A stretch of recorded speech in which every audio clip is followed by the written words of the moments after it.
Greetings to all of our students, this is M.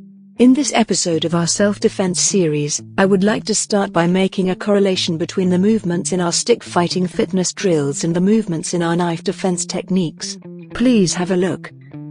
Take note that the 180-degree turn that you learned in stick fighting drill 1 is the same 180-degree turn used when an attacker with a knife attempts to pull the knife back after you have controlled their arm.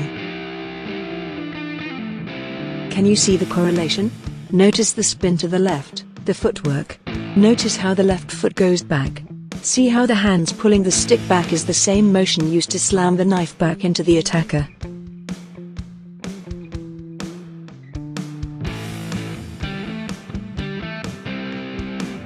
Have a quick look at stick fighting drill 1 again. Look at the spin to the left, and the hands lifting up above the head.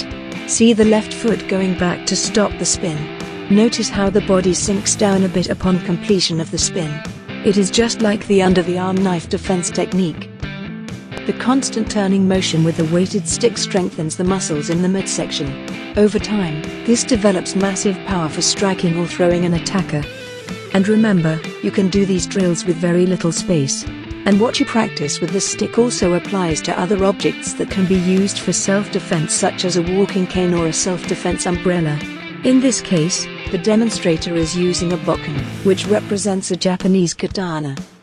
The only difference when using the katana, or any other sword or knife, is you have to pay attention to the angle of the blade, whereas a stick is cylindrical, so you don't have to be as precise. If a stick is used in a self-defense situation, it is much easier to disable an attacker without killing them than it would be if you were utilizing an edged weapon. This is why a stick or a sturdy walking cane is a better self-defense choice for people who want a less than lethal option. A powerful blow to the leg or knee of an attacker can disable them in a split second. However, if needed in a desperate life or death situation, certain strikes delivered to specific areas of the body can be lethal. Okay, let's go back to what we refer to as the under-the-arm knife defense technique.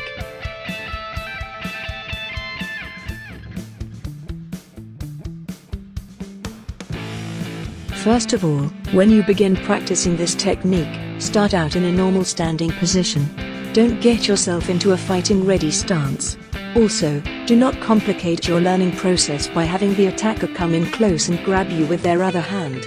We will address how to deal with that later. For now, just stand and have your attacking training partner thrust underhanded. This is one of the most common methods of attack with a knife in the standing position. We will discuss the possible directions, as well as ground attacks, in later episodes. As the attacker starts to thrust, using good timing, step either directly to the side, or to the side and diagonally forward or diagonally back. We will go into more detail on the diagonals later. Grab and control the attacker's arm, just like we practiced in the previous episode where we taught the brachial strike against an overly aggressive thrust. Practice grabbing the arm in different ways, as you can see here.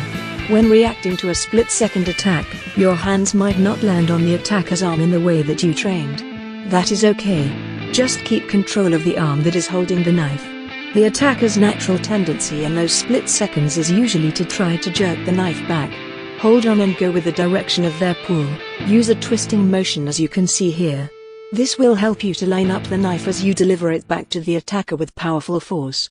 Swing the arm out and lift it high as you step under the attacker's arm while spinning to the left. This must be done with speed.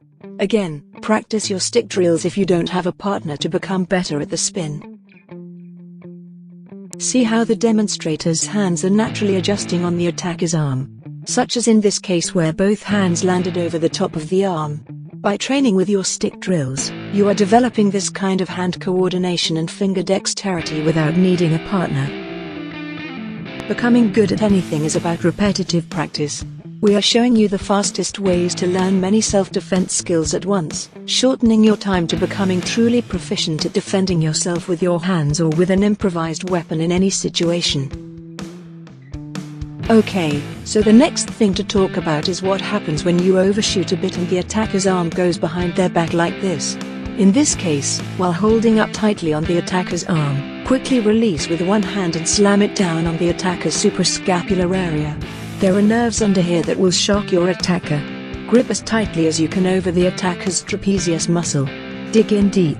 If you lose grip, allow your fingers to grab whatever clothing is there as you step back and yank the attacker to the ground with your full force. It doesn't really matter which hand you use or which side of the attacker you grab.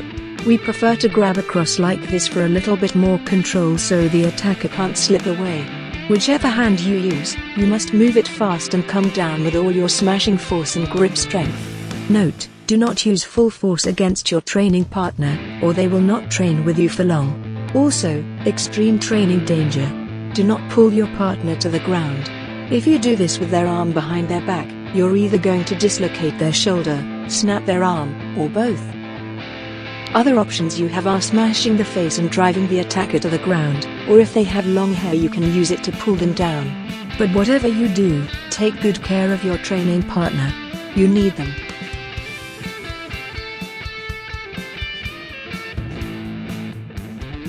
There is a lot more we can talk about.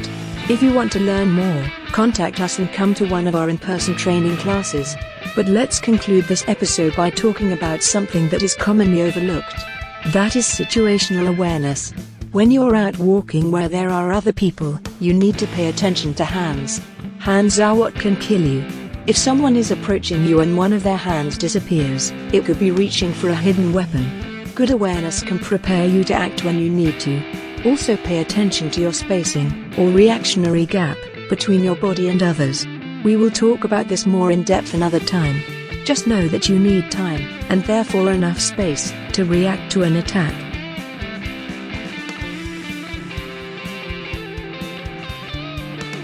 Poor situational awareness can lead to you being stabbed before you even know what happened.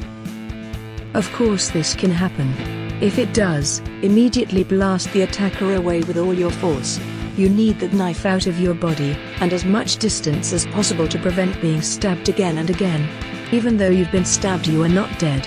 Do what you've trained to do until the fight is finished. It is possible that if you are stabbed or cut in the belly, your entrails could even fall out. It doesn't matter in that moment. Many injuries like this, while gory, are not immediately life-threatening. You will be fixed in the hospital later. The most important thing is to never, ever give up.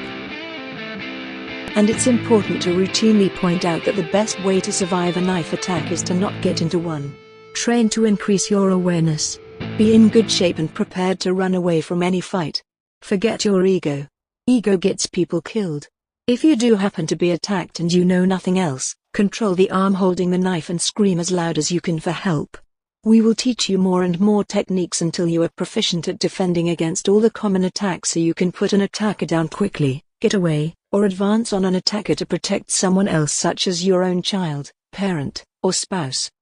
We could go on, but we must end this episode somewhere. Keep training what you've learned so far to stay fit and build your skills.